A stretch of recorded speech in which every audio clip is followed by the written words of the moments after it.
Boa noite, sejam bem-vindos a mais um episódio do Pode Registrar. Essa noite de hoje, estamos tendo a honra aqui de receber um convidado ilustre, o professor Diogo Galhardo. Seja bem-vindo ao Pode Registrar, um podcast idealizado por mim, pelo meu amigo, meu compadre William.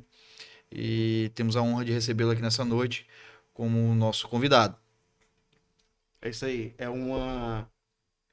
Já era uma intenção nossa de muito tempo, né, Lucas? Convidar o Exato. professor Galhardo. E finalmente a gente conseguiu um espaço que casasse com a oportunidade que a gente queria muito ter. E a gente no início ficou se perguntando, né? Qual tema a gente pode abordar especificamente? Só que são tantos, né? Tem um, um- um- uma vastidão de assuntos, de temas. A gente pensou até em tratar de um livro específico, mas inicialmente a gente queria mesmo conversar com o professor Galhardo para saber mais sobre ele, porque nós dois somos alunos e a gente é, é, admira o professor e acaba se interessando ainda mais por outros conteúdos que ele Valendo o passeja ali, direito. né? E a Exatamente. história do Pode Registrar, professor, é que aqui a gente não construa só assuntos jurídicos, né? Então, por isso que o senhor é uma personalidade que, além de trazer todo um conteúdo jurídico, tem vários assuntos que a gente pode abordar. Então, assim, a ideia do Pode Registrar é, de fato, registrar momentos, registrar Beleza. aqui um conteúdo que a gente possa agregar valor à sociedade e ter realmente um conteúdo bem interessante para todos. E o senhor, mais do que ninguém aí, é uma grande biblioteca aí, um fonte de inspiração para estudantes de direito e para toda a sociedade. Seja bem-vindo ao Pode Registrar, professor. Eu agradeço as boas-vindas, dou os parabéns a vocês pela iniciativa, muito louvável, né? E me sinto até um pouco constrangido, mas também feliz de estar aqui com vocês. Vocês me chamam de professor e eu fui professor de vocês 10 anos atrás, mais de 10 anos atrás, né? Em É, 2014. E, e às vezes eu olho para o aluno, para o ex-aluno, como um pequeno filho, né? Em que a gente dá, que a gente pode, que a gente tem. E depois de tantos anos, esse pequeno filho nos reconhece. Eu sou um professor, tendo passado já tanto tempo, uma vida, né? Às vezes casa, muda de cidade, muda de trabalho, enfim, tem um cotidiano, mas quando nos encontram na rua é o professor. Isso para mim é uma honra muito grande e eu sinto que cumpri bem a minha missão. E agradeço muito e honradamente. A honra, na verdade, é minha de ser convidado por vocês. Eu vou inverter aí as posições, a honra é minha. muito obrigado. É, doutor é uma forma de tratamento, né, que denota respeito e tem toda a questão do costume, né, que se cria, principalmente dos operadores do direito e dos profissionais da medicina. Só que quando eu trato como professor, eu trato como uma reverência a mais, porque o professor, ele tem um ofício sagrado de ensinar, né? E se você trazer um sentido mais etimológico, né, de ensinar, é de deixar, de dar sinais. Então, o professor, ele não só facilita, mas ele mostra os sinais daquilo que você está tentando aprender. E esses sinais, eles são rastros reais daquilo que você vai apreender e formar na sua mente. Por isso que a gente estava conversando mais ali fora, né, que a gente já se impressionava da forma como o senhor falava, contextualizava, porque faz muito mais sentido, dá muito mais cadência quando o professor ele se preocupa não só em passar o conteúdo diretamente, mas trazer um recheio maior naquilo. Eu vou te fazer assim, uma contextualização, tomando aqui a tua expressão, de um filme chamado O Resgate do Soldado Ryan, né? É, e eu conversava com um jovem professor, advogado, começou agora na docência, e ele me perguntava assim como é que era o ser professor, né? E eu disse assim, olha, eu vou usar a metáfora aqui do filme do Resgate do Soldado Ryan, que a história se passa, né? Você tem ali um comandante, que eu não me lembro agora a patente, se é um sargento, que é o personagem principal, do Tom Hanks, e você tem a equipe que trabalha com ele lá na Segunda Guerra Mundial, né? Eles têm a missão ali de resgatar o soldado Ryan, né? E eles têm um negócio entre eles, que todos eles, os soldados, eles querem descobrir qual era a profissão do sargento antes da guerra. Eles ficam até fazendo eles apostam, né? No final do filme, ele revela que ele era um professor de redação, né? E aí, o professor, quando ele entra na sala, eu dizia isso para esse colega, ele é como se fosse o sargento ali e a turma ali são os soldados. Os soldados confiam suas vidas ao sargento, né? E o sargento ali, ele tem a obrigação de conduzir aqueles soldados ao término da missão. Então, os alunos, eles têm várias histórias de vida, várias, né? Mãe de família, é alguém que é um engenheiro, o outro que é um contador, cada um com sua própria história, e o professor também com sua própria história, o seu sargento lá, o sargento também com sua própria história. Mas dentro da sala de aula, ali é uma missão a ser cumprida, como se fosse da guerra. E eu dizia para ele lá no áudio lá do WhatsApp, a minha missão é conduzir os soldados para a missão, para eles se formarem. Essa é a minha missão. Não é castigar ninguém, não é punir ninguém, não é me aparecer como o melhor de todos, né?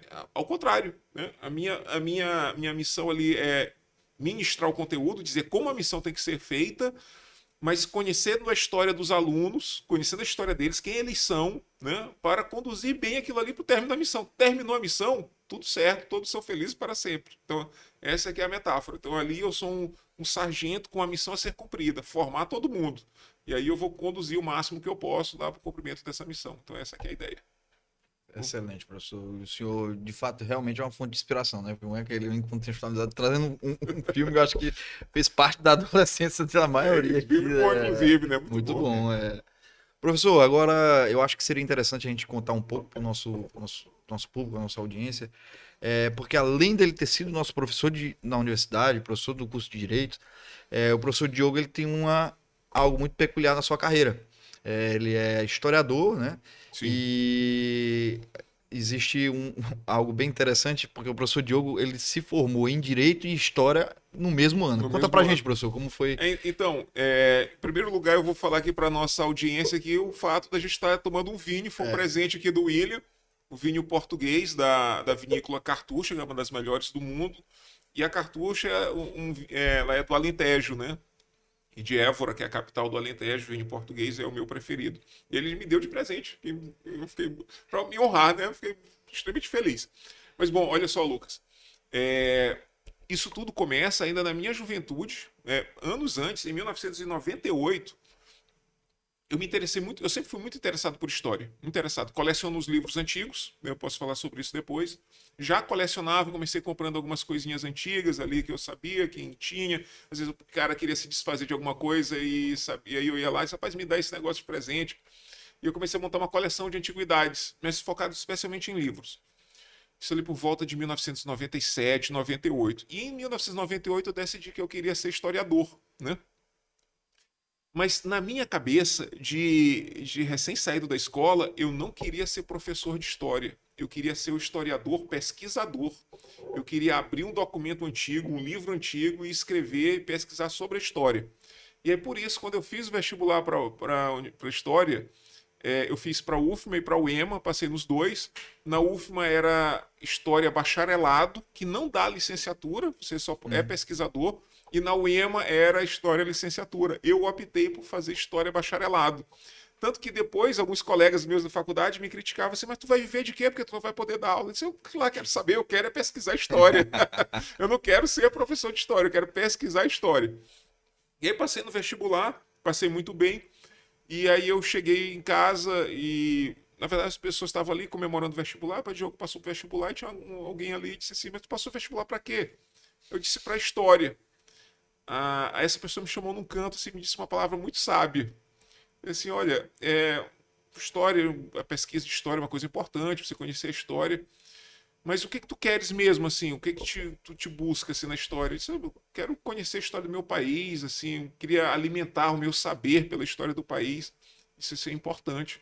Mas tu procuras também alguma coisa para alimentar teu estômago, senão tu não vai conseguir alimentar o saber. Aí eu disse, mas, cara, tá bom, eu vou considerar isso aí. Essas coisas, ser historiador, eu me interessei. Olha só, hoje eu pesquiso, quase todos os meus trabalhos acadêmicos são sobre história do direito. Eu já pesquisei outras coisas, processo civil, outros temas do direito, mas hoje, quase 100% dos meus artigos são história do direito. Mas nessa época, ainda começando o curso de história, eu me interessei por história do direito. Eu não vou te saber dizer como, mas eu queria saber como as instituições políticas e jurídicas do Brasil tinham se formado, lá no comecinho do meu curso de história. E aí eu disse, rapaz, eu vou fazer direito. E a minha pretensão não era necessariamente fazer concurso público, ser advogado, eu não tinha isso em mente.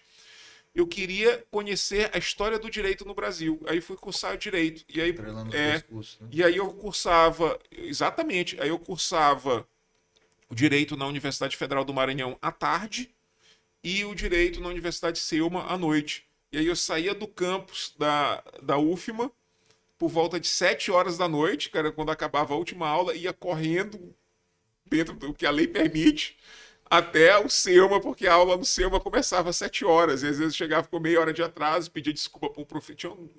Eu vou dizer que todos os meus professores entenderam a minha situação, não tive nenhum professor que me lançou falta, porque eu cheguei meia hora atrasado, mas era essa a minha rotina. E pela manhã eu trabalhava no Tribunal de Justiça do Estado do Maranhão, especificamente no arquivo histórico do tribunal. Na época, em 2003, 2002, 2003, assumiu a presidência do tribunal o saudoso desembargador Milson de Souza Coutinho. E ele teve a lúcida ideia de organizar um arquivo histórico do Tribunal de Justiça, porque o nosso tribunal ele é o terceiro mais antigo do Brasil. Ele foi fundado no período joanino, antes da independência, como relação do Maranhão subordinado, olha só, o tribunal, a corte recursal, se você perdesse aqui uma ação, eu vou apelar. A corte recursal era Lisboa, não era o Rio de Janeiro. Então, o nosso tribunal tinha como casa recursal o Tribunal de Lisboa, né? E criado aqui, fundado em novembro de 1813. Então, o terceiro mais antigo do que hoje é o Brasil. E aí o desembargador sabia que havia muitos processos dessa época e até mesmo anteriores, e isso está se perdendo, porque não existe um arquivo histórico especificamente. E é comarcas muito antigas, por exemplo, comarca de Alcântara, do século XVIII, comarca de Viana, do século XVIII, de Guimarães. E os processos em algumas dessas comarcas, por exemplo, em Viana... Marca de Viana também, do século XVIII. Viana foi fundada pelos jesuítas, né? A missão de Nossa Senhora da Conceição de Maracu, que é o nome do canal, né? O canal de Maracu. E tem o Rio Maracu. Exatamente. E aí, processos muito antigos, se não me engano, era em Viana. Ele deságua no Lago de Viana, Você né? conhece a geografia, né? Porque ele não é propriamente um rio, ele é um canal Exato. que liga alguns lagos. E ele é interligado com o Pindaré também, né? Exatamente. E aí o que acontece? Se não me trai memória, era em Viana que os processos, se não me trai memória, pode ser que seja outra comarca, mas em alguma dessas comarcas, os processos históricos do século XVIII, do século XIX, numa reforma que fizeram no fórum, alguém teve a ideia triste de mandar os processos antigos para um galinheiro que tinha no quintal do fórum. E acharam os processos do século XVIII, do século XIX, com galinhas dormindo em cima. Meu Deus. E aí isso tudo foi trazido para São Luís. Isso para um historiador é uma tragédia, né? Não, que coisa louca, né? Isso tudo foi trazido para São Luís ali no começo dos anos 2000, nesse projeto do desembargador Milson Coutinho de organizar o arquivo histórico. E eu estava lá, na organização desse arquivo histórico, trabalhando com a diretora, era a senhora Graça Guerreiro, que muito zelosa com os processos, enfim, e eu trabalhava diretamente com ela. Nós fizemos a primeira catalogação dos processos históricos do Tribunal de Justiça nesse período, né? E aí eu conciliava as duas coisas, o saber em direito e o saber em história. Tanto que na catalogação, os outros funcionários perguntavam assim, mas o que é apelação? Eu dizia assim, é o recurso, então vamos fazer aqui, vamos reunir os processos com apelação, que a gente separava de apelação. Sim. Os processos que são só até sentença, separávamos até sentença. Então, conhecimentos básicos do processo civil que eu tinha no curso de Direito serviram para a primeira catalogação dos autos. Incrível. Pode falar. Não, primeiro eu ia contextualizar a questão do vinho. Esse vinho eu ganhei de uma atleta amiga e mentora e que foi a Portugal e trouxe, né, para mim. E aí eu falei que eu iria tomá-lo, né? Beber o vinho quando tivesse uma ocasião bem especial. Oh, E muito aí eu obrigado. vi que o professor gostava, eu vi que vocês gostavam dos vinhos da região do Alentejo, né? Isso. Eu gosto dos alentejanos. E aí eu falei, veio exatamente a oportunidade para gente compartilhar. É. Mas, Muito obrigado. Para mim é uma renovada honra. Por esses motivos, né? De ser um momento especial. claro. E, professor, o senhor também é um colecionador, Sim. né? E eu gosto também dessa, desse hábito de colecionar. Na verdade, eu compartilho dessa paixão. Olha só que legal. Só que eu queria saber como começou isso. A partir de quando você começou a fazer essas coleções de maneira mais formalizada, digamos assim? Olha, de uma forma mais profissional, William, eu vou te confessar que eu nunca fui um profissional colecionador. Eu sempre fui assim, um colecionador desorganizado. Um colecionador mais dedicado à sua atividade, ele tem tudo catalogadinho, minuciosamente catalogado. Eu tenho um catálogo que está um pouco defasado. A última atualização dele, eu acho que é do ano de 2009. Então, de lá para cá, ainda não atualizei as coisas que entraram. Mas na minha cabeça tudo muito bem organizado, mas eu nunca terminei a documentação como ela tem que ser feita. Está bem conservado, eu pesquiso sobre as técnicas de conservação de documentos, enfim. Mas quando começou, sabe essas perguntas que a gente não tem uma resposta, né? Sim, talvez assim na adolescência, ou até mesmo no fim da infância, eu já era meio colecionador, porque eu me interessava por coisas velhas, que as pessoas dispensavam, né? E aí Exatamente. eu já montava ali algumas coisas, mas aleatórias, coisas que não tinham relevância econômica, sei lá, que as pessoas não... Mas talvez, por volta do ano de 1999, ou um pouquinho antes, pela época que eu passei no vestibular, que eu comecei uma coleção de arte sacra, né? E eu tenho essa coleção, ela meio que parou. Faz tempo que eu não adquiro nada de arte sacra. Mas eu gostava muito de viajar para o interior. Isso é uma coisa curiosa. As pessoas, os meus amigos e tal, eles dizem: rapaz, nas férias eu vou para Disney, nas férias eu vou para São Paulo. Eu queria ir para Cururupu, que é um município aqui do litoral maranhense, porque eu era fascinado pelas fazendas antigas de Cururupu, os antigos Olha aí. engenhos. E aí, quando chegava lá O senhor é de São Luizense ou é de na Cururupu? verdade, de nascimento mesmo, de Imperatriz, mas minha mãe De nasceu, Imperatriz. nasceu lá, porque meu pai Pensava que trabalhou era lá. de Curupu, que eu vejo muito só falar sobre. Então, mas porque, olha só que coisa interessante, né? Eu nasci em Imperatriz porque meu pai trabalhou lá no final da década de 70, na época da colonização da Amazônia, né? Que foi a época que os militares queriam abrir a Amazônia, então meu pai trabalhava no INCRA e, por uma coincidência, eu nasci lá em Imperatriz. E aí o que acontece?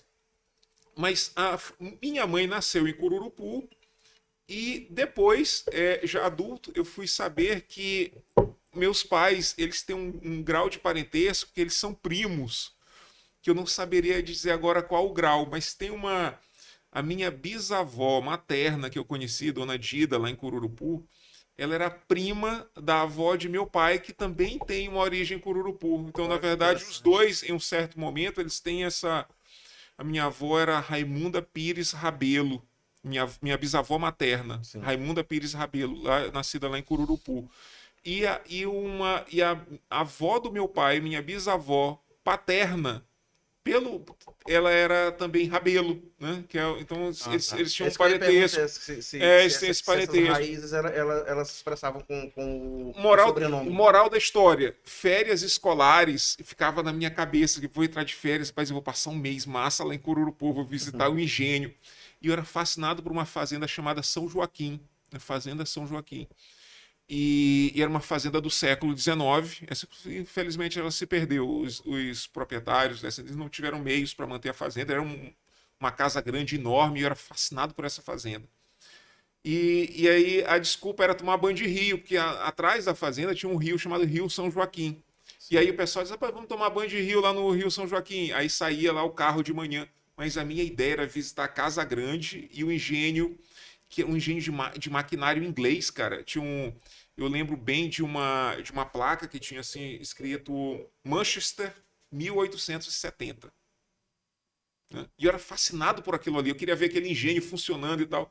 Tanto que eu conheci um ex-empregado dessa fazenda São Joaquim, que ele disse assim, doutor, se me desse um mês colocando aqui lubrificante e tal, ajeitando aqui o engenho, eu botava ele funcionando. Infelizmente tudo se perdeu. Mas na minha ideia, o pessoal dizia, rapaz, eu vou pra Disney, eu vou pra não sei o quê. Eu queria ir lá pra fazenda São Joaquim, eu queria ver o engenho funcionando. E aquilo ali foi me criando a atenção de visitar outras fazendas. E quando eu ia nas fazendas, eu perguntava pro proprietário, pai, o que tem aqui de antigo? Não, tem esse móvel aqui. Não, aqui nessa gaveta aí tem umas velharias. Eu disse, posso levar? Leve as velharias. Não dava importância, né? Rapaz, pra mim era a felicidade maior do mundo. Eu me lembro que numa dessas fazendas, cara, aí quando eu te falei da arte sacra, Sim. que eu abri um armário antigo e tinham várias imagens sacras, todas quebradas, aos pedaços, assim, dentro da gaveta, né? O que o senhor vai fazer com isso aí? Perguntei pro proprietário. Senão eu ia até jogar fora essas coisas. Eu vou te adiantar esse serviço. Eu posso levar? Ele disse, não, levo. Aí quando chegou aqui em São Luís, eu pedi entrei em contato com um restaurador. O cara ficou fascinado. Uma dessas peças, para você ter ideia, no pedestal dela tem um símbolo da ordem jesuíta. E o restaurador disse assim, olha, isso aqui tem um símbolo da ordem jesuíta e essa madeira ela não é brasileira, essa madeira é indiana. Nossa. Provavelmente essa peça veio da colônia de Goa que os portugueses e os jesuítas tinham na Índia. Agora olha só como é que uma peça saiu de Goa na Índia para Cururupu no Maranhão. Porque os jesuítas, claro, eles se comunicavam, né? Era a ordem, então às vezes saía um missionário saía de um extremo ao outro, saiu do Oriente, da Ásia para o Brasil. Então olha o caminho que essa peça fez, né? E ia se acabar.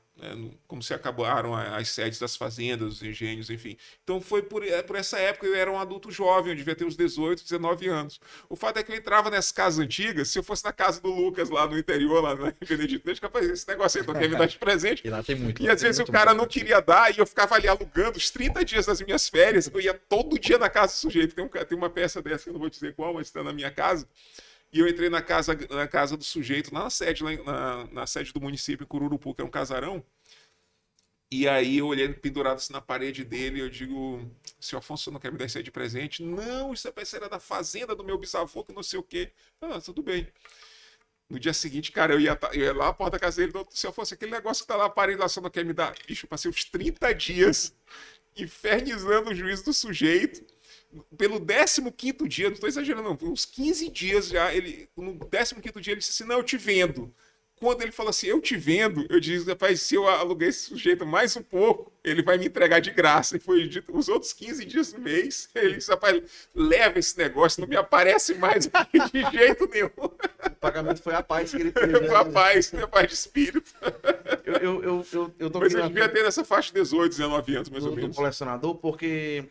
Claro que tem muita relação, né? A questão do gosto histórico e também o gosto por colecionar. Sim. É quando a pessoa se enxerga como colecionador. Porque se você for remontar a memória, a gente acaba tendo um apreço desde criança. Isso, Por coisa velha, por casa antiga. E aí você começa colecionando umas coisas, depois vai colecionando outras. E depois você percebe, pô, ou eu sou um acumulador. Ou um colecionador. Ou um colecionador. Eu vou dizer que eu sou colecionador hoje em dia porque eu tenho alguns critérios. Por exemplo, eu gosto muito de livros antigos, mas não é qualquer livro. Eu tenho assim, uma delimitação de tempo. Por exemplo, como eu sou pesquisador da história do direito, eu procuro muitos livros sobre o direito do Brasil do século XIX.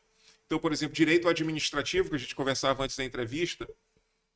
Quem foi que escreveu uma coleção de direito administrativo? Foi a primeira obra sobre direito administrativo no Brasil. Vou me esquecer agora o nome dele. Foi um nobre do período imperial brasileiro. Ele fez o primeiro compêndio de direito administrativo. Curso? Não era curso. Direito administrativo. Era simplesmente tratado, isso, um tratado de direito administrativo. E aí, hoje eu tenho alguma obra que eu sei que é do direito brasileiro, do período imperial, do começo da República, eu vou ali atrás com todo o gás. E, professor, agora o senhor me tirou agora eu tive uma grande curiosidade. Como é que o senhor faz para achar essas obras nesse imensidão desse país? Olha, muita gente me pergunta isso. Para quem é colecionador, se tu for um colecionador de carros antigos, tu tem toda uma rede de amigos, contatos, de né? contatos que colecionam carros antigos, que sabe, por exemplo, se tu tem um Cadillac, tu tá precisando de um carburador, ou tu tem um amigo que sabe de um cara em São Paulo que faz o carburador, entendeu?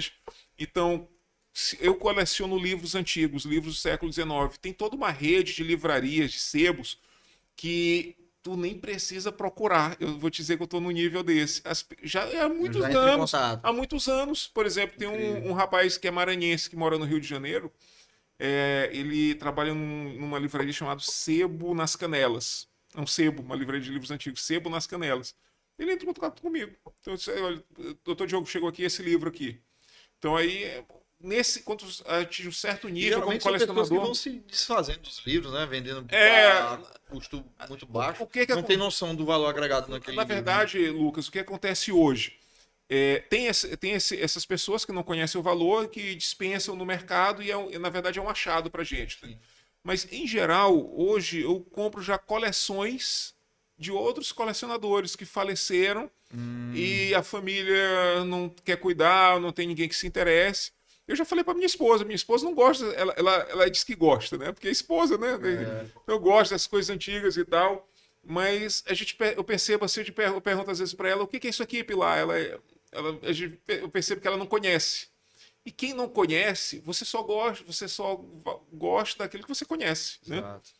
Como ela não conhece muito bem, eu tenho a impressão, eu já falei para Pilar, olha, depois que eu morrer, eu espero ter não, eu já criei uma fundação, eu preciso só botar ela operacionalizar ela no mundo real, ela existe juridicamente.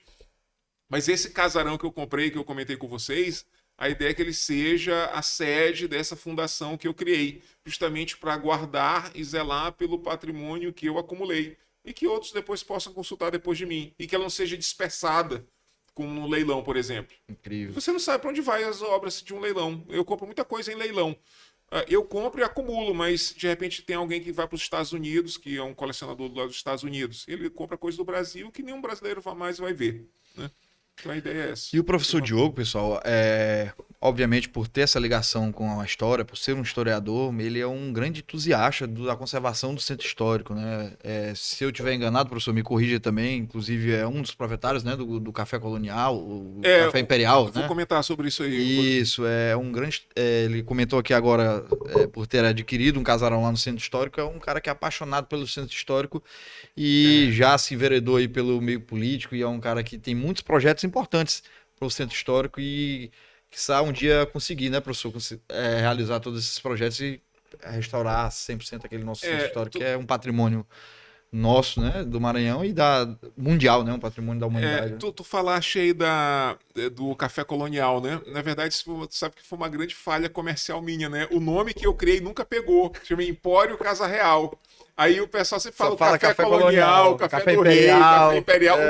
Eu disse pra Pilar, esse nome que a gente escolheu nunca colou. As pessoas tinham um monte de coisa que nunca é o nome do negócio. Mas olha só, a gente começou lá. Não foi uma ideia minha, Lucas, sabia? Não, eu sempre estive envolvido com o centro histórico. As pessoas até me perguntam, mas desde quando começou? Meu primeiro emprego foi no centro histórico. Foi como guia do Centro de Cultura Popular Domingos Vieira Filho, que infelizmente está há 4 anos ou mais fechado. Tinha um acervo incrível de cultura popular naquele museu. Comecei ali, né? Já teve até uma comissão de parlamentares que foi lá, porque o prédio está se deteriorando. Então eu comecei lá o meu primeiro emprego aos 19 anos. Mas depois, já como advogado, o Tribunal de Justiça no Centro Histórico. Então a gente estava sempre ali no Centro Histórico. E foi um cliente meu da advocacia que teve a ideia dessa cafeteria. Eu fui fazer a sustentação oral de um recurso, de uma apelação. O processo original não era meu, mas eu tinha outros processos dele. E nos outros processos eu tinha ganhado, né? Só que nesse processo, que ele tinha um outro advogado, ele perdeu. E aí ele queria que eu fizesse a apelação. Eu fui ler o processo. Eu disse assim, olha, o seu fulano, o senhor vai perder também nessa apelação. Não tem jeito não, aqui não tem prova, não tem nada, o senhor vai perder. Eu disse, não, mas eu quero para você fazer o recurso, fazer a apelação. Eu disse, o senhor quer? Eu disse, eu quero. Eu disse, quanto é? Eu disse o valor para ele pagou o valor, mas ele falou assim, você tem que ir lá no desembargador fazer, na linguagem popular, você tem que ir lá e dizer lá para eles que eu tenho razão. Disse, tá bom, então é uma sustentação oral, é mais tanto. Mas ele pagou, ele fez questão de pagar.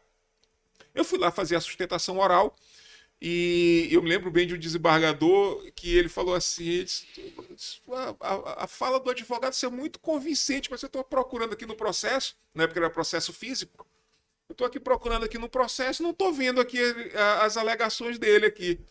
Aí o outro desembargador disse assim: não, esquece isso aí, ele assumiu agora e o processo não tem as provas que ele está falando aí, porque eram contratos orais, aí realmente não tinha. Aí ele disse assim: bom, então tá bom, então é improcedente, né? Olha a apelação, mas julga improcedente, faz assim mesmo o julgamento. Aí terminou a sessão, aí eu fui dizer assim: olha, como eu previ, o senhor perdeu o processo, perdeu o recurso. Ele disse assim: eu acho que eu entendi bem o que eles falaram, mas eu queria o senhor, a gente para uma cafeteria, e o senhor me explicar o que aconteceu, do começo até agora. Aí eu, poxa, cafeteria, não tem nenhuma cafeteria aqui ao pé do tribunal. Não como ele queria assim um lugar climatizado, onde eu pudesse sentar e passar um longo tempo explicando o processo para ele. E aí eu disse: olha, o senhor vai fazer o seguinte, o senhor vai hoje 4 horas da tarde lá no meu escritório que eu lhe explico. Só que aí eu saí desse julgamento com aquela ideia fixa. Eu disse: poxa, se eu passei por essa necessidade de ter uma cafeteria, eu como advogado, outros advogados devem ter a mesma necessidade. Eles devem precisar de uma cafeteria aqui perto do Tribunal de Justiça.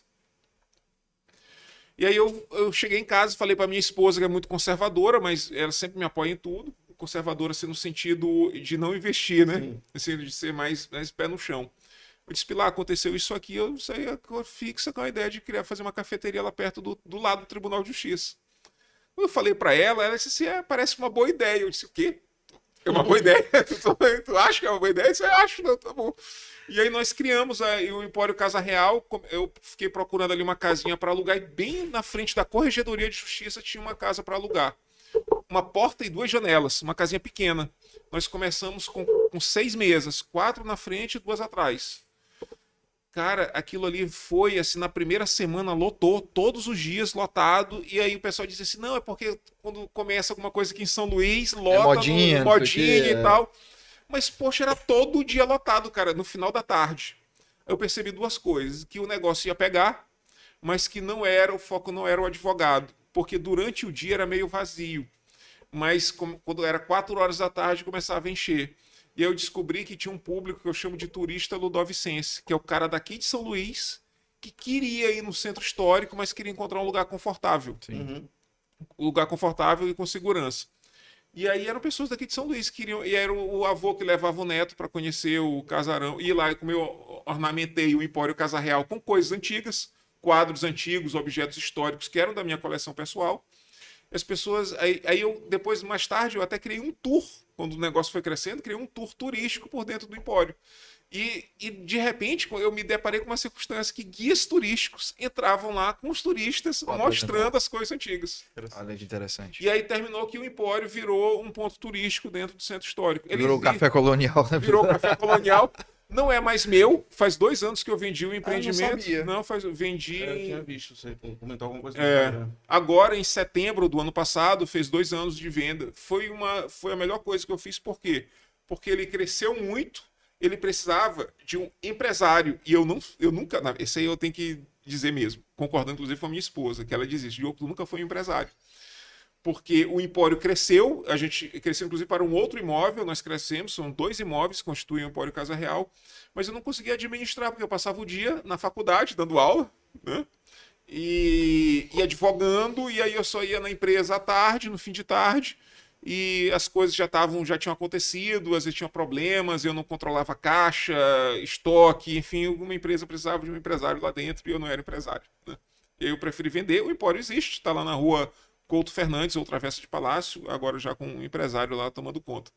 Eu frequentei muito lá, sabia, inclusive levei minha mãe. Que ainda era de sua propriedade. Todo mundo que chega lá e diz assim: cadê o professor Diogo? Cadê? Pois é, e os funcionários, eu soube que os funcionários lá ficam chateados já, porque as pessoas. Mas, pô, para de perguntar nesse cara, porque as pessoas vão lá querendo me encontrar lá e não tem. Eu frequentava muito lá, professor. Eu levei minha mãe, inclusive, porque ela gosta também. Falei: mãe, aqui a senhora vai gostar porque tem móveis antigos, a casa, a estrutura é muito bonita. A ideia mesmo foi fazer uma ambientação de uma casa histórica, né? No lançamento do seu livro, Da Kahneman. Princípios de Direito e Política da Monarquia, A né? gente podia... Foi meu último livro. Então, a gente poderia depois marcar um podcast para falar sobre esse livro. Desculpa te interromper, esse livro aí, ele é prefaciado pelo Dr. Ives Gandra Martins, foi indicação do nosso editor, né, o José Louredo, que vai editar o nosso próximo livro também, que é sobre o Conde D, o Príncipe Gastão de Orleans, na passagem dele para São Luís. Mas esse livro sobre a monarquia,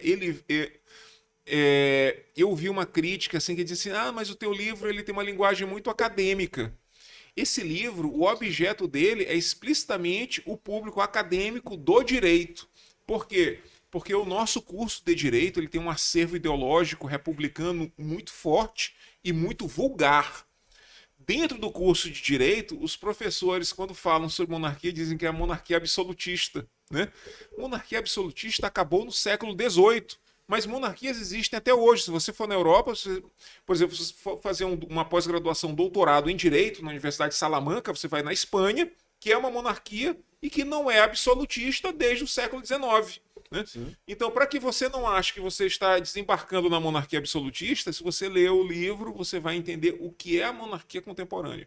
Então, a preocupação do livro Princípios de Direito e Política da Monarquia é estudar as monarquias atuais. E aí o brasileiro, ele olha assim, a monarquia está com os dias contados, a monarquia é um negócio anacrônico. Se tu for lá na Dinamarca e perguntar pro dinamarquês se ele quer a república, não quer não, ele quer uma bomba dessa no colo para quê? Ele confia no representante político dele, tá tudo certo, o país tá funcionando, tá tudo... Eu perguntei, lá no Empório Casa Real, certa feita, eu tava ali tomando um café de manhã, cara. Tinha um inglês lá no Empório, um inglês, no balcão tomando cerveja. Eu disse, rapaz, eu não vou perder essa oportunidade. O inglês estava com um guia lá, e o guia acho que já tinha tomado uma cerveja, o guia estava mais alegre do que o inglês. E o inglês era um cara mais ou menos da minha faixa etária de agora, já tem uns 45 anos. Aí eu fui testar o meu inglês, né? Tentar me comunicar com ele, né? Eu digo, vou aproveitar que o inglês está aqui, vou falar um pouquinho de inglês, me atualizar um pouco. E vou aproveitar e perguntar sobre monarquia, né? Porque, afinal de contas, esse cara é inglês. Aí eu perguntei para ele o que você acha da monarquia nos dias atuais. Me apresentei, claro, disse, olha, eu sou aqui e tal, esse empório aqui tem a ver com o rei, aqui, o imperador Dom Pedro II e tal. Aí eu perguntei para ele, o que você acha qual é o seu pensamento honesto sobre a monarquia? Mas esse homem falou, cara, falou assim uns 10 minutos, e aquele inglês, com aquele sotaque inglês, e eu tentando entender o que ele estava falando. Mas basicamente o resumo da ópera foi o seguinte, a mensagem que ele disse assim, é algo que funciona. É isso que ele disse, é algo que funciona. Se funciona para mim, eu não preciso pensar em outra coisa. Né? Então essa era a mensagem dele. Então, se tu perguntar para o cidadão inglês por que ele paga, por que ele custeia a família real, ele acha que aquilo funciona. Se for na Dinamarca, ele acha que aquilo funciona. Se for na Espanha, ele acha que aquilo funciona. Na Suécia, então o cidadão paga porque aquilo funciona. Né? Aquilo não traz na Noruega, então aquilo não traz no Luxemburgo. E por coincidência são as nações com o índice de desenvolvimento humano mais evoluído. Japão. Mas é só de enfeite? É só de enfeite. Mas evita, por exemplo, que o Estado seja entregue a uma fração política. Quem é o representante do Estado? É o PT? É o PSDB? É o PL? É não sei quem? Não. O representante do Estado tem que ser o representante de todos e apartidário. Exatamente. É por isso que ele paga. Né? Então a mensagem do inglês era essa. Ele paga porque ele acha que aquilo funciona e evita problemas. Né? Então o meu livro, ele explica como essas monarquias funcionam nos dias atuais. Então não é nem algo para falar do passado. É algo para falar do presente. Eu queria chegar nesse assunto perguntando como era que tinha... Por que Empório Casa Real? Eu acabei falando do livro aqui, que era justamente para que o senhor entrasse nesse assunto. Então, olha só, esse negócio de falar sobre monarquia é muito bizarro, né? Porque os caras... O pensamento brasileiro médio é muito deturpado, né? Muito vulgar, né? Então ele acha que se tu fala de alguma coisa é porque tu tem um interesse direto naquilo ali. Então ele diz assim, tu fala de monarquia porque tu é parente do Orleans, teu sangue azul. Cara, todo mundo me fala isso. Tu tem parentesco, eu já tenho 1,90 m. Olhos verdes, não parece meio brasileiro, né? Mas ainda mais quando o senhor fala que é barão de Cururupu, pronto. É um apelido da advocacia, né? Quando eu comecei a falar de monarquia, e lá no escritório de advocacia, eu pensava, pronto, tá aqui o barão. Barão de Cururupu. Porque quando você fala de alguma coisa, o pensamento brasileiro acha que é porque você tem um interesse direto naquilo ali. Então o pessoal diz, não, porque tu tem sangue, tu é parente. Não, eu achava que tu era parente. A pessoa me fala isso com sinceridade, né? E, na verdade, o Empório Casa Real ele não tem necessariamente nada a ver com política. É porque tem a Praça Pedro II. E a minha ideia lá, quando inaugurei o Empório, era que o Empório conversasse com o Logradouro, com a Praça Pedro II. Ah, pois. Por isso que na logomarca do Empório Casa Real, a logomarca inicial, tinha o desenho do imperador, no Sim, Pedro II. sim. Né? A praça ela recebeu esse nome em 1925, no centenário da morte perdão, o centenário do nascimento de Dom Pedro II, que foi 2 de dezembro de 1825. Então, em dezembro de 1925, 100 anos depois, houve essa homenagem ao imperador e a antiga Avenida Maranhense foi rebatizada de Praça Pedro II. Inclusive agora, em 2025, são os 200 anos do nascimento do imperador Dom Pedro. E é por causa disso, eu digo, não, então se eu vou fazer um café, ele vai conversar com o Logradouro, com a Praça Pedro II, da Empório Casa Real, por causa da praça que está bem em frente, Praça Sim. Pedro II. Né? Então não tem necessariamente a ver com a política. Professor? Então foram basicamente 3 nomes. O primeiro, Largo de Palácio, por causa do Palácio do Governo. Né? O nome Palácio dos Leões é um nome recente, ele surgiu por volta da década de 40 do século XX. Antes disso, ele era simplesmente o Palácio de Governo. E como o Palácio de Governo, ele vai até o tempo dos franceses. Né? Então, esse espaço ali em frente era conhecido como Largo de Palácio. Né? No final do século XIX, começo do século XX, aquela região foi urbanizada. Foi basicamente depois da instalação, por ocasião da instalação da linha de bondes, em 1870. Foi a primeira linha de bondes que ligava o centro da capital até o anil, né? O bonde puxado a burro, que era a tecnologia da época. Literalmente aquele bondinho, com uma parelha de animais que ia puxando o carro. Sim. Então ele foi inaugurado ali na década de 1870 e por ocasião da instalação da linha de bondes foi urbanizada aquela área. E aí no começo do século XX foi chamada de Avenida Maranhense. Mas foi um período muito curto que foi chamado de Avenida Maranhense. Aí em 1925, por causa do centenário do nascimento do imperador Dom Pedro II, a década de 20 houve um ressurgimento do sentimento monárquico. Por quê? Porque a Primeira República estava entrando no caos. Né? Tanto que ela acaba em 1930. Então ali por volta da década de 20, né? Revolta do 18 do Forte, o cangaço, tá? Muita desorganização na República. Muitos intelectuais começaram a pensar, poxa, vamos restaurar a monarquia. Né? Tanto que foi revogado o decreto de banimento da família imperial por um decreto do presidente Arthur Bernardes, em 1922. Foi o centenário da independência, o país tinha quase uma guerra civil entre oligarquias, o país estava completamente desorganizado, e aí revogaram o decreto de banimento. O Conde D, o príncipe Gastão de Orleans, volta ao Brasil. A princesa Isabel morreu no ano anterior, mas ele volta para as comemorações do centenário e ele morre no navio, voltando. Na segunda viagem dele, ele morre no navio, já muito idoso. Mas aí houve esse ressurgimento do sentimento monárquico em razão da desorganização da Primeira República. E aí vários logradouros no Brasil, entre 1915 e 1925, foram rebatizados, fazendo referência ao período imperial. E aí é rebatizado esse novo batismo para o espaço, e aí vira Praça Pedro II, que é o nome que existe até hoje. Interessante. E o senhor falou algumas coisas... Ou seja, agora faz 100 anos do batismo do Logradouro com Praça Pedro II. Sim. E o senhor falou também a questão do urbanismo, que eu acho interessante, né? Até um ponto que a gente pode tratar daqui a pouco.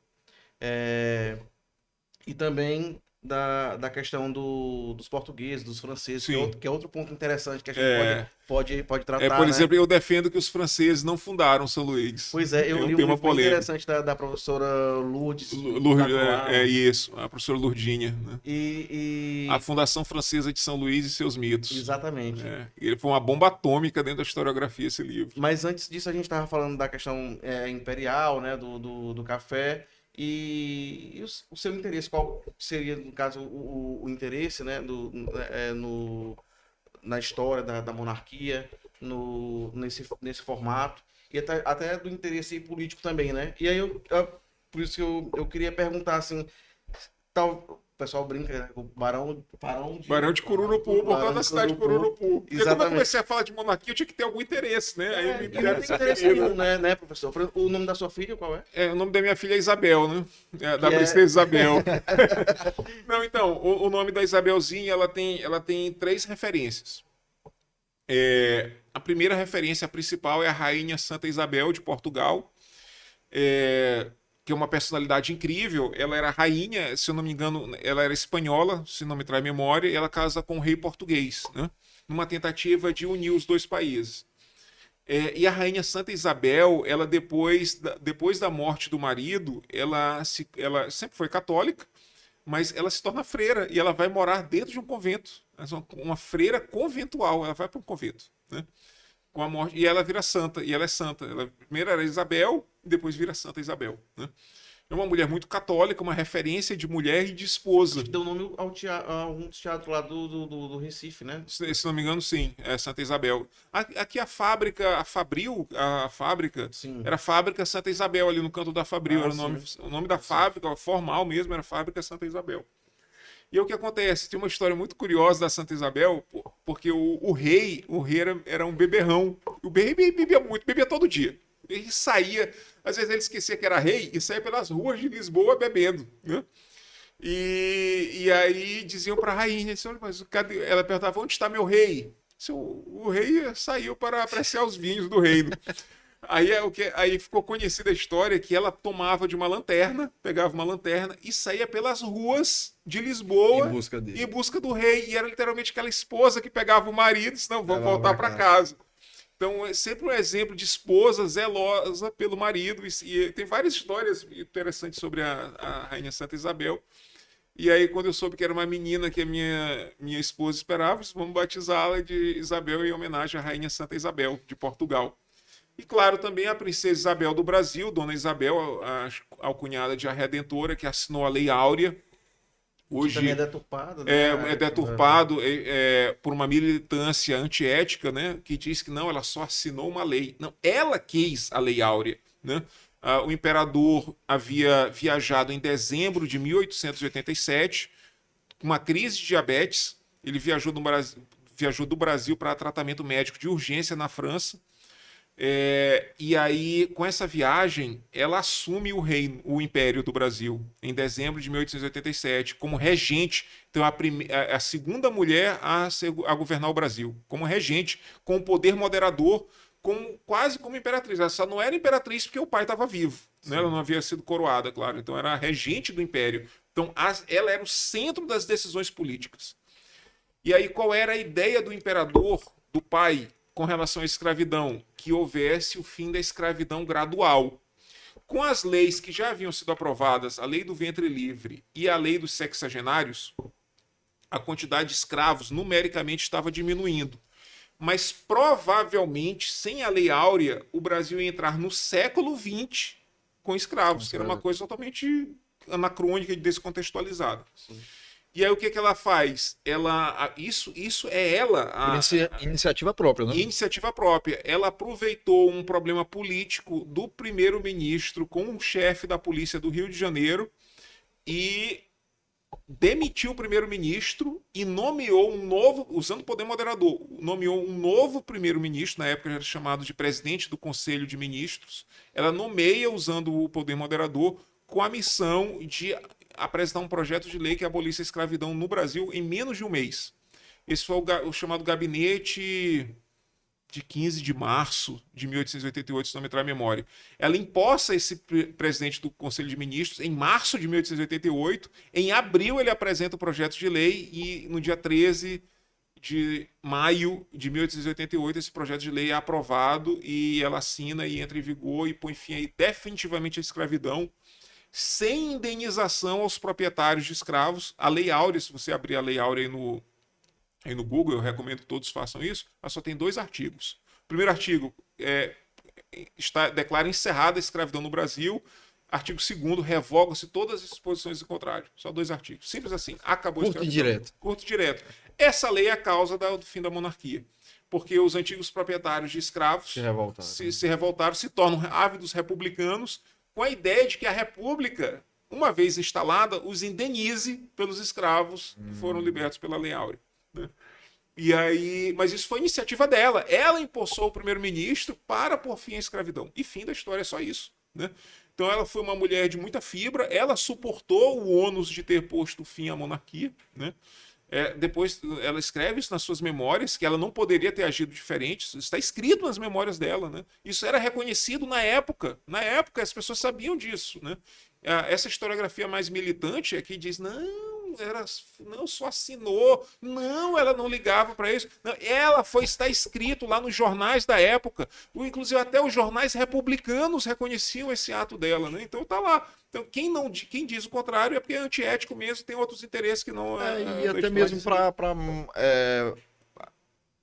deturpar a história da monarquia, né? Deturpar todo assim, a monarca, militância, exato. Né? E acaba Mas por. olha, eu me lembro que eu tava no E sabem, na verdade, sabem a Sabe. verdade, no né? primário ainda, e eu me recordo, como se fosse hoje, professoras falando assim que ela tinha sido obrigada a assinar.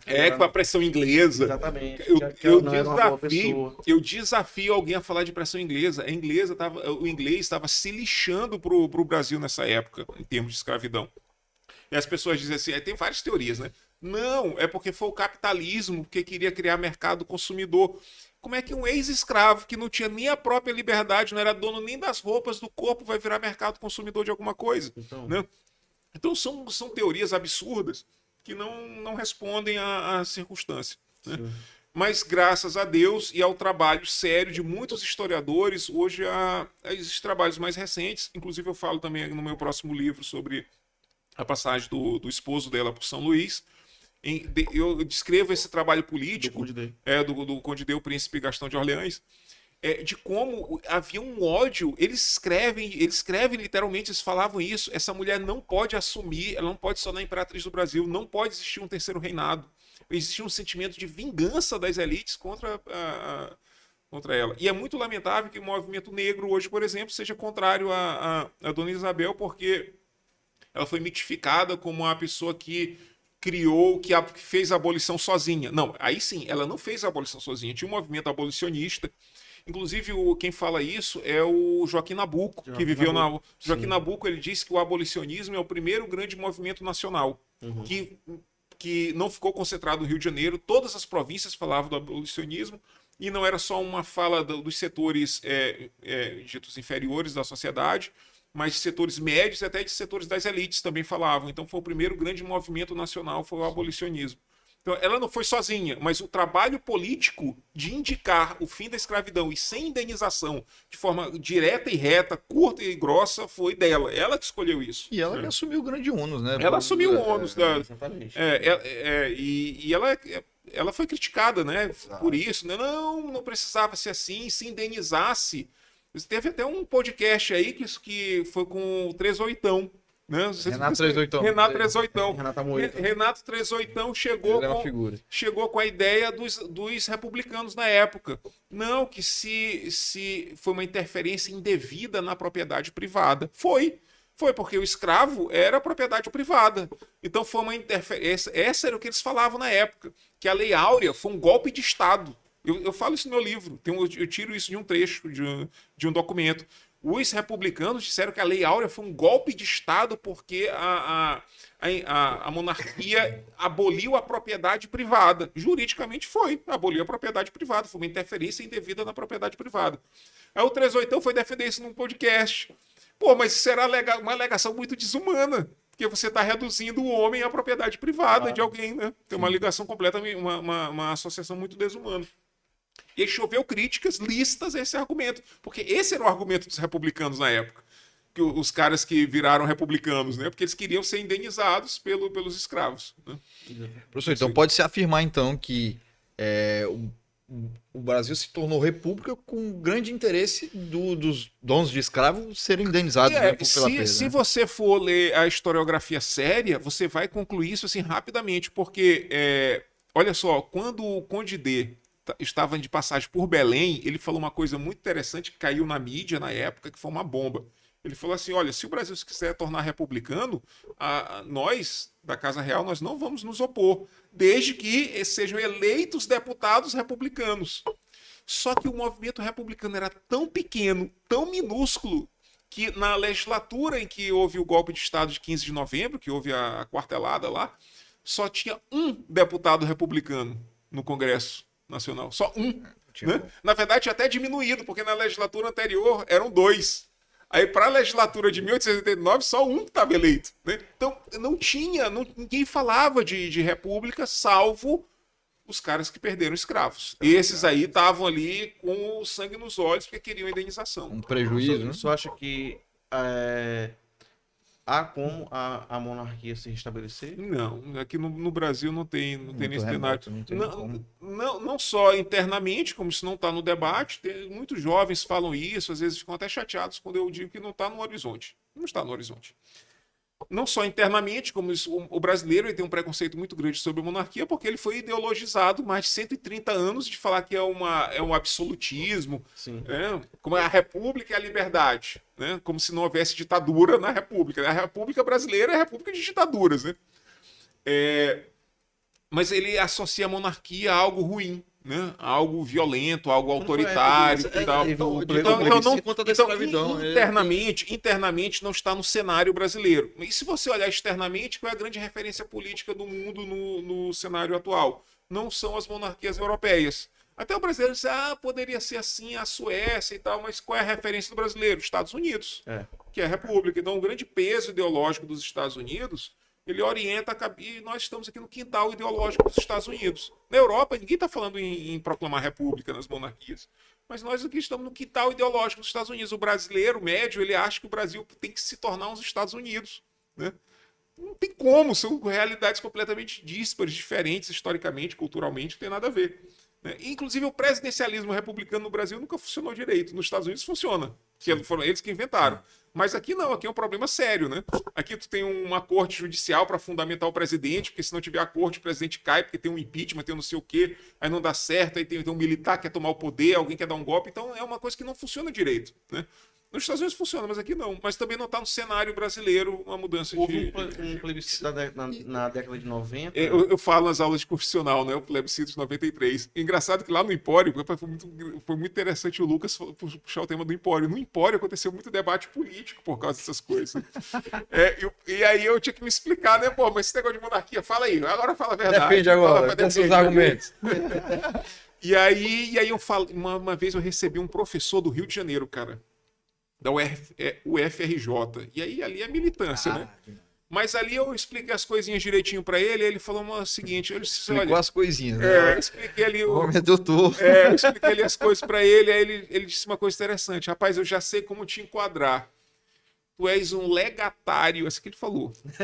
Tu és um legatário dos parlamentaristas do plebiscito de 93. Porque lá no plebiscito de 93 tinha um parlamentarismo republicano, que os brasileiros foram chamados a escolher entre parlamentarismo e presidencialismo, e entre república e monarquia. E ali tinham 2 parlamentarismos em jogo, o parlamentarismo republicano e o parlamentarismo monárquico. Quem falava de parlamentarismo monárquico eram só os intelectuais, e ali tu tinha o próprio Ives Gandra, que fez campanha, não sei se Mário Henrique Simonsen, pessoas muito ilustradas e muito preparadas falavam do parlamentarismo monárquico, mas eram pessoas que não tinham era assim, um círculo de elite intelectual muito restrito, né?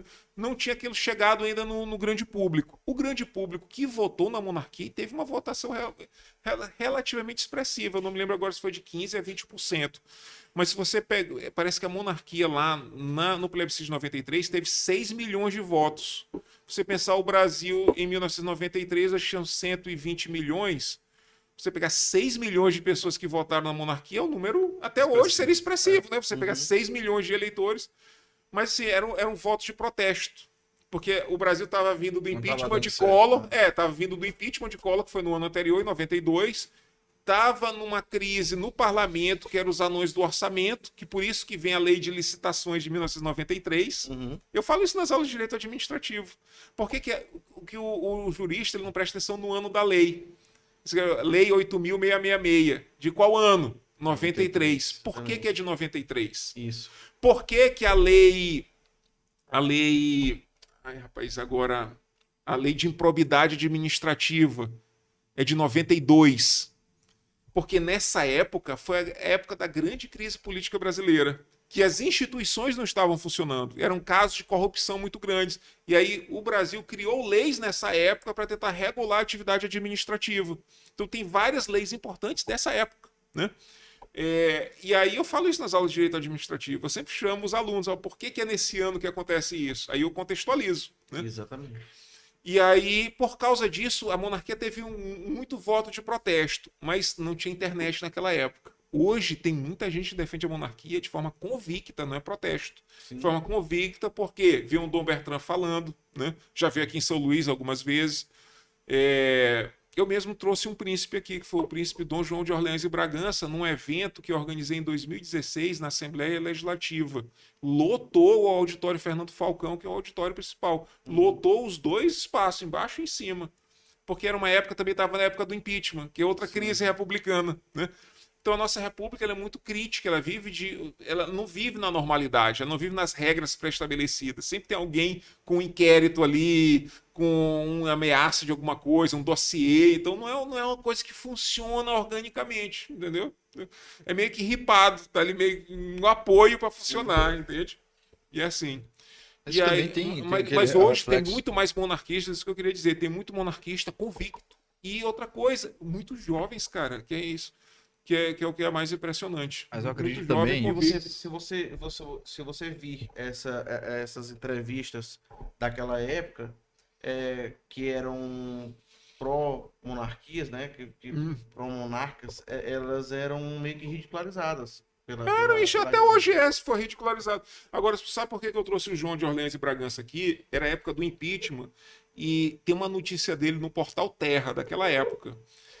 Era a época daqueles protestos, que você deve se lembrar, né? Vocês são dessa época, vocês tinham acabado de se formar, de muito protesto, aqueles milhões de pessoas. Teve até aqui. Não era. A gente chegou aí, William. Os toneladas? Não. Isso, Foi. foi. Não se falava Domingo propriamente de Bolsonaro ainda. Não, Era protesto contra a Copa, contra a Olimpíadas. Bolsonaro foi surgir depois. Depois. Foi. E ali eram os protestos. E ele surfou na onda. Exatamente. Estava na época, em 2016, o protesto pelo impeachment, né? E aí o João de Orleans e Bragança ele foi entrevistado num desses protestos lá no Rio de Janeiro. E aí a repórter chegou para ele e perguntou assim: pô, você tem aqui um príncipe aqui, Orleans e Bragança, o que você está fazendo aqui no meio desse protesto? Por que você é favorável ao impeachment? Aí ele disse assim: eu não sou favorável ao impeachment. Eu estou aqui pelo respeito ao Brasil. Acho que se os políticos tivessem um respeito pelo país, não pelos partidos, não por eles mesmos, mas pelo país, não era preciso se discutir impeachment. Eu disse, rapaz, esse é um pensamento sábio que o brasileiro deveria ter. Vou chamar esse homem aqui para um evento. Aí eu organizei, ele foi a figura de cerimônia, ele falou a ideia dele, e no final eu recebi muitas críticas dos amigos. Ah, porque esse cara está defendendo a esquerda. Ah, porque não... Cara, o homem está falando que o Brasil precisa de uma representação política interessada no país, não em partido. Mas como naquela época, o espírito da época era o espírito de destronar o PT. Sim. Uma coisa muito semelhante ao que tem hoje. Nós estamos, na verdade, há quase 15 anos numa crise política sem fim. Exato. Né? Então, não é a ideia do homem lá não era destronar um partido ou outro, mas que o Brasil tivesse instituições voltadas para o interesse nacional. Né? E que tivesse uma representação política preocupada com o Brasil, não com o partido. Entende? E não com interesse umbilical, né? Exatamente. Então, na verdade, essa é a carência eterna do Brasil. Nós não encontramos alguém interessado no Brasil. Tem um cara que é o cara que é da direita, o cara que é da esquerda, né? É por isso que essas coisas... Uma coisa que não funciona, né? Se desvirtuando. Se você for olhar, por exemplo, a ideia marxista, ela não é pró-proletariado. Ela é contra contra a burguesia. Exatamente. Mas o que eu quero te dizer é o seguinte, por exemplo, se tu tivesse bem aqui na minha frente, fosse o rei da Espanha, o rei Filipe VI, né? O rei Filipe VI, ele é de esquerda ou de direita?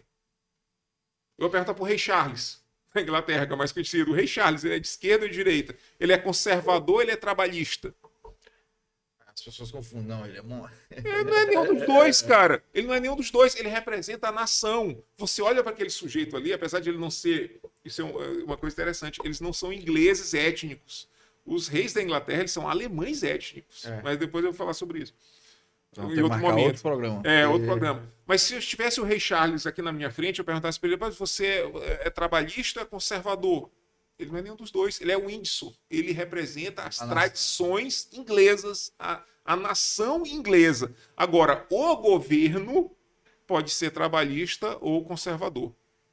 Entendeu? Aí, É outra história. Parlamento. Agora, quando você tem um representante de esquerda na presidência da República, esse sujeito ele representa quem? A direita? À esquerda. Representa a esquerda. Aí, se você tem um presidente da direita na presidência da República, ele representa a esquerda? Representa a direita. É a mesma coisa que acontece nos Estados Unidos. O Trump está representando os democratas? Não, ele está revogando tudo que os democratas fizeram. E o democrata, quando teve na presidência da República, revogou tudo que os conservadores lá fizeram. Porque eles não estão interessados em representar a nação. Eles estão interessados em representar a sua facção política. Entendeu? Então essa que é a questão. Eu acho assim, o senhor até me corrija se eu estiver falando besteira, né? Porque Eu sou um grande inimigo do presidencialismo. Cara, me perdoa, já para ter um monarquista, eu sou o inimigo. eu achei algo interessante. Cara, esse negócio tem que acabar para ontem, o presidencialismo tem que acabar porque é uma fonte de divisão permanente. Você acha que os Estados Unidos são em paz? Os Estados Unidos têm uma crise interna do presidencialismo há muitos anos, há muitas décadas. Eu lembro de um... Eu tenho uns parentes da minha esposa que moram lá nos Estados Unidos. Não sei se foi de lá que eu vi isso, mas foi alguém que me falou. O Trump era presidente do mandato passado e as pessoas passavam dirigindo o carro ali em frente à Casa Branca, fazendo sinais obscenos para a Casa Branca. Pô, mas não é um cidadão americano? Por que ele está fazendo um sinal obsceno para o presidente do seu país que está dentro de um prédio público do seu país? É porque ele não se sente representado. E por que ele não se sente representado? Porque o sujeito que está lá não está representando de fato. Entende? E assim foi com o Joe Biden, que não representava os republicanos, e assim é agora com o Trump, que não representa os democratas. Então, isso é uma fonte de cisão permanente, de tensão permanente dentro da sociedade. E a gente precisa viver em tensão o tempo todo? Por que a gente precisa disso? Por que a gente tem presidente? Por que a gente tem presidencialismo? O pior é que as pessoas não se perguntam por que as instituições existem. Sai daqui defendendo a monarquia. Não, pode ser o parlamentarismo. Pode ser um presidente de enfeite, por exemplo. Qual é o presidente da Alemanha? Vocês não sabem qual é o presidente da Alemanha. A Alemanha tem um presidente e tem um primeiro-ministro. Israel tem um presidente e tem um primeiro-ministro. O primeiro-ministro pode ser conservador, mas o presidente de Israel representa as tradições da nação. Então pode ser a república parlamentarista. Não precisa ter o presidencialismo. As pessoas falam isso. Dizem, não, o presidencialismo também tem em vários lugares. Vai ver no mapa quais são os países presidencialistas. Estados Unidos, América Latina e África. Os piores índices de desenvolvimento. Vocês sabiam que os Estados Unidos não está entre os 10 países com maior IDH do mundo? Ele não está entre os 10 países com maior IDH. Tem muito pobre e muita miséria dentro dos Estados Unidos. Isso também tem sua raiz econômica, ou política, né? Então, o presidencialismo ele é o sistema preferencial na América Latina e África. Mas se tu sair e for para a Europa, aí tu vai ter república parlamentarista e monarquia parlamentarista. Se tu for para o Oriente, até mesmo no Oriente, salvo a China, tu vai ter preferencialmente o parlamentarismo. Presidencialismo é porque a gente tenta imitar os Estados Unidos, isso é uma coisa louca. Nem nunca nós vamos ser os Estados Unidos, mas nós temos os problemas que os Estados Unidos têm. Exato. Agora, no trecho da sua fala... Da etnia germânica se dá com dos ingleses, né? Sim, dos casamentos. Jorge... Não, na verdade não tem mais, não tem há muito tempo que não tem a ver com isso. Foi pela época da Rainha Vitória da Inglaterra. Achei que era Charlotte. Não, eu não vou saber te precisar agora os nomes, mas o marido... o esposo da Rainha Vitória da Inglaterra, ele era um alemão, né? Tanto que quando começa a Primeira Guerra Mundial, o Kaiser alemão, ele é primo do rei da Inglaterra. Eles são primos, inclusive tem fotos desses procurar na internet, no Google, uma cara do outro. Né? Inclusive, esse nome Windsor, ele é um nome falso. Ele foi criado durante a Primeira Guerra Mundial, porque o sobrenome original deles lá era Saxe-Coburgo, que é da casa de Saxe-Coburgo da Alemanha. Da Alemanha. Entendeu? E aí tu olha pro o William, que é o filho do Charles. Ele é um alemão certinho, louro ali, de olhos azuis e tal. Então eles, na verdade, eles são alemães étnicos, né? E isso desde o século XIX, por causa do casamento da Rainha Vitória, que o esposo dela era alemão. Isso acontece muito. Inclusive, no Brasil, eu falo isso no meu novo livro, o Conde de Gastão de Orleans, ele é francês. E na época ele era acusado disso. Ah, quem vai governar o Brasil não vai ser um brasileiro. Porque se a Isabel for tornada imperatriz, ela é só uma mulher. Mulher não governa nada. Quem vai governar é o homem. E aí o Brasil vai ser entregue a um francês e não a brasileira. Entendeu? Isso era uma alegação da época. Porque os casamentos dentro da monarquia, às vezes, procuram um príncipe que é de um outro país. Né? Pois é, e se, você falou uma coisa, e eu acho que até um assunto que vai ficar para um próximo podcast. Vai, porque já tá acabando, né? Tá para dar o ombro. Já estamos no final. Essa questão do pertencimento, né? Ah, você falou do francês, não era um brasileiro, mas a gente enxerga assim, sempre enxerga como se Portugal tivesse aproveitado do Brasil. Esse faz parte também dessa ideologia que a República trouxe. A República ela foi uma grande fonte de ódios, né? O surgimento da República no Brasil, um dos primeiros focos do ódio republicano foi a ligação do Brasil imperial com o Reino de Portugal. E aí o português ele foi satanizado na cabeça do brasileiro como se tivesse vindo para pegar o nosso ouro, quando na verdade a gente que bebeu muito da água portuguesa. Por exemplo, o centro histórico de São Luís. A pequena Lisboa. Então, eles dizem assim, foi a colônia de exploração. Como se eles construíram os casarões? Os portugueses construíram os casarões. Os nossos nomes são portugueses, a nossa língua é portuguesa, nosso conteúdo, a nossa constituição étnica também é em parte portuguesa. Então, os portugueses, esse é falso que vieram à colônia de exploração. Claro que nós fomos os portugueses, não existia Brasil, né? O Brasil é uma criação portuguesa. O nome Brasil foi dado pelos portugueses, né? Claro que havia os povos originários, o território foi ocupado, mas enquanto instituição, o Brasil surge com a chegada da família real em 1808, né? Que o Rio de Janeiro se torna a capital do Império Português. Só me lembra aquele livro né? de Laurentino Gomes. Pois é. Então, mas aí com a chegada da República, um dos primeiros focos foi satanizar a figura do português, quando nós somos portugueses. E aí quando a República chega em Portugal, a República também, lá em Portugal, ela também passa a ver o brasileiro como uma figura inferior. Hoje em Portugal tem muito xenofobismo contra os brasileiros. Então eram duas nações que cresceram juntas, né? Duas nações irmãs, mas se você perguntar hoje o português estranha muito o brasileiro. Ele diz que ele é mais irmão do espanhol.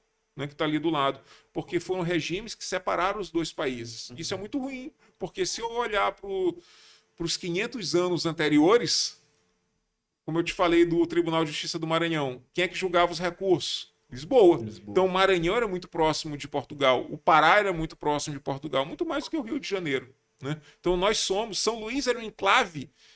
Quando o Maranhão se torna independente lá de Portugal, a adesão do Maranhão à independência, a ilha do Maranhão, São Luís, ela é um enclave português no Brasil. Então, você tem um pequeno Portugal aqui no norte do Brasil, dentro da ilha do Maranhão. Né?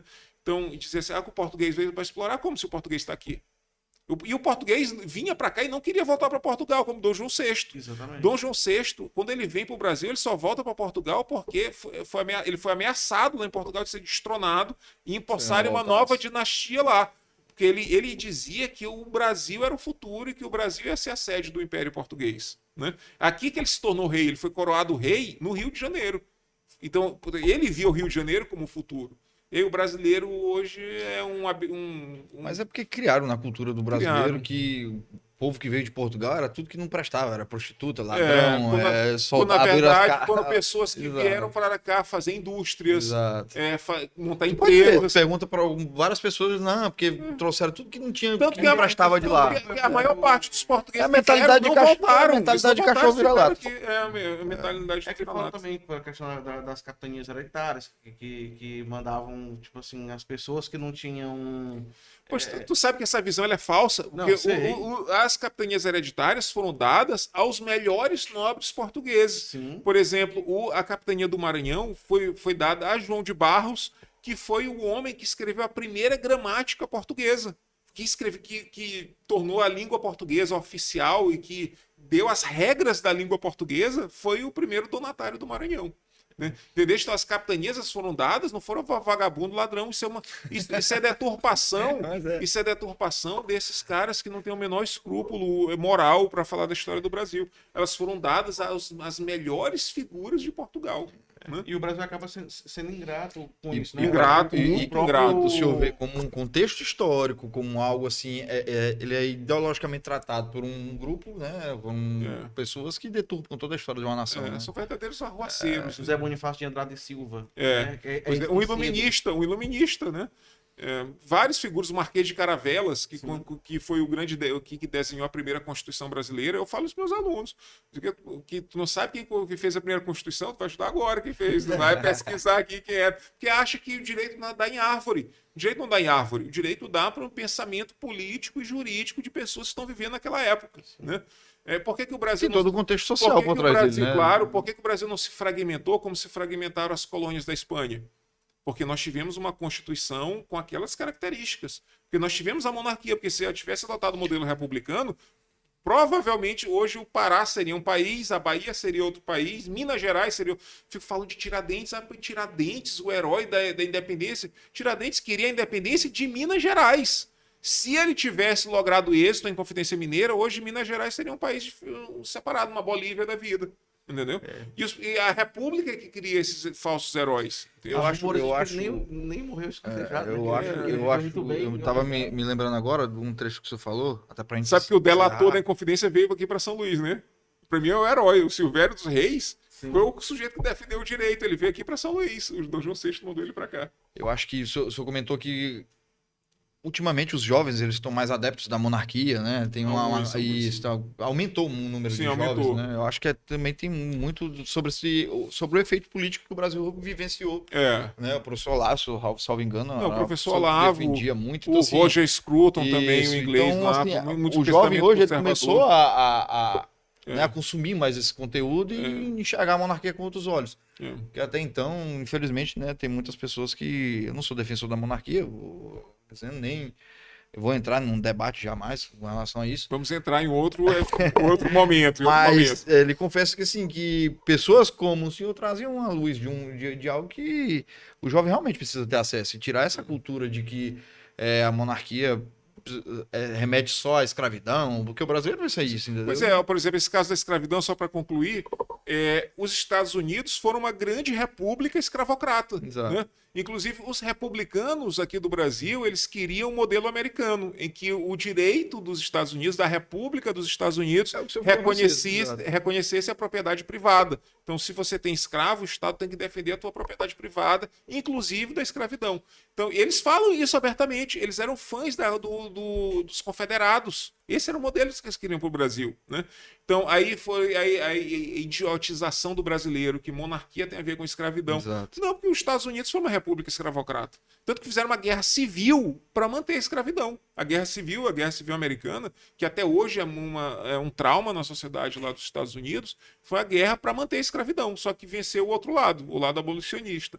Mas o sul dos Estados Unidos, Flórida, Texas, Louisiana, todos aqueles estados, eles se juntaram para fazer um outro Estados Unidos, porque isso também as pessoas não têm essa noção, né? Foram dois Estados Unidos. Os Estados Unidos da América do Norte e os Estados Confederados da América, que eram Depois se outros tornou Estados Unidos, né? Porque unificaram, né? Não, porque, na verdade, eles surgem como Estados Unidos, Sim. mas durante a Guerra Civil eles fundam um outro Estados Unidos, que são os Estados Confederados da América do Norte. Esses confederados é que defendiam a escravidão, e era uma república. República escravocrata. Isso, na cabeça do cara que tinha escravo no Brasil, era a coisa mais linda do mundo. Você tem Era o sonho dele. Você tem uma república com leis claras que defende a minha propriedade, não tem nenhuma princesa para meter a mão, não tem imperador com lei abolicionista, tem nada, é meu, escravo é meu e ninguém mexe. Isso, rapaz, era o projeto de vida dos caras. Aí, Renato 381 foi lá. Aí, Renato 381 entrou muito errado nesse negócio.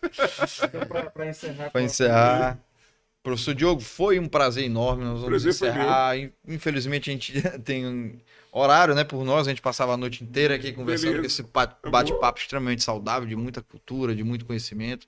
Trazer mais Agradecendo. uma garrafa de vinho, né? Porque Vamos, só uma na não deu próxima uma conta. não deu, a gente já percebeu.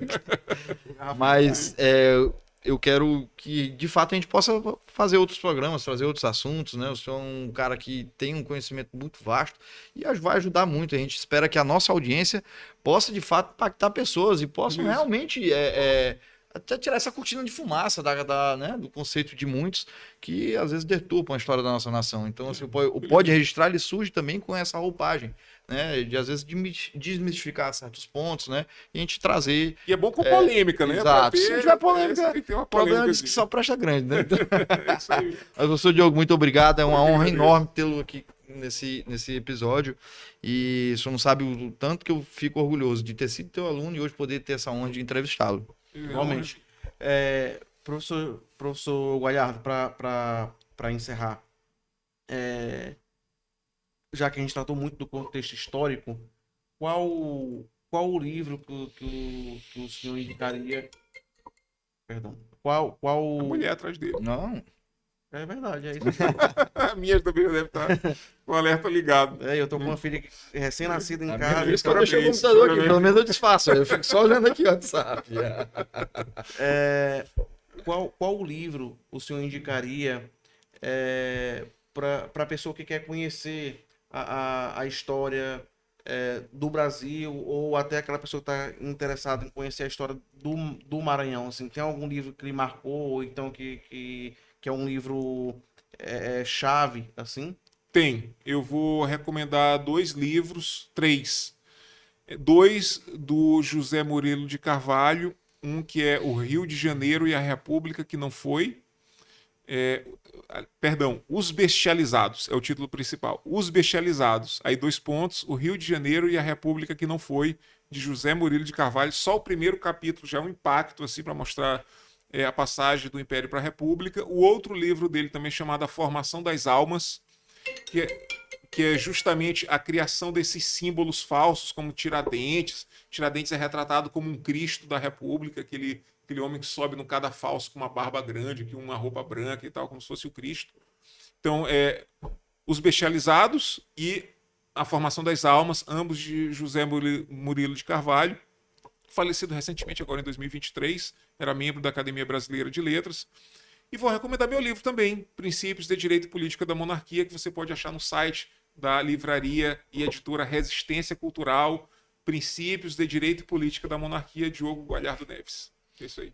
Perfeito, muito obrigado, professor. E a gente queria marcar um próximo podcast para falar exatamente desse seu livro e discutir sobre ele, porque realmente tem grande riqueza e eu acho que seria uma forma de decodificar algumas coisas que tá na linguagem Só sobre esse livro. Exatamente. Beleza, tá bom, pode ser aceito já de plano convite. Então pronto. Pessoal, obrigado por mais essa audiência. Espero que gostem desse episódio, aproveitem bastante, porque a gente pôde explorar dentro do tempo essa figura ilustre aqui, que é o professor Diogo. A gente explorou e podem ter certeza que em uma breve oportunidade vamos trazer de volta para continuarmos esse bate-papo muito saudável. Se Deus quiser, vai ser um prazer reencontrá-los. Valeu, E que não professor demore Diogo. mais tanto tempo. Não, com certeza.